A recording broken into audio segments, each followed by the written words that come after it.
রাধে রাধে সবাইকে। আজকে চলে এসেছি নতুন একটা ভিডিও নিয়ে। আর এটা সন্ধ্যাবেলায়, তাও এত নোংরা থাকে, মানে ঠাকুর ঘরে ধূপ প্রদীপ এসবের জন্য নোংরা হয়ে যায়। তো আগে পরিষ্কার করে নিলাম, তারপরে যেহেতু সন্ধ্যে জ্বালবো তো আগে প্রদীপ আর ধূপকাঠিটা জ্বালিয়ে নিলাম। তারপরে আগে গোপু সোনাকে প্রত্যেকটা ঠাকুরকে দেখিয়ে নিলাম।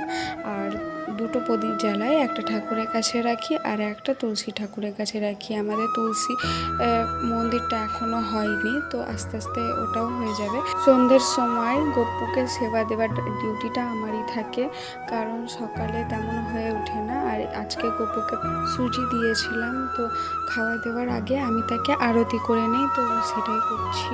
গপু সোনাকে যবে থেকেই আমাদের ঘরে এনেছি, তো আমরা নিজের হাতেই ওকে খাইয়ে দেই। আমি, মা, মানে যেই ওকে সেবা দেয় সেই খাইয়ে দেয়। তো একটা ভিডিওতেও দেখেছিলাম যে গপু সোনাকে বাড়িতে রাখলে তাকে নিজের হাতে খাইয়ে দিতে হয়, আর আমি তাই করি। পরে আমি পর্দা টেঙে দেই। আর এইদিকে আমি গপু সোনার জল রেডি করে দিয়েছিলাম, আর তাকে অভ্র দিয়ে একটু মালিশ করলে সে খুশি হয়।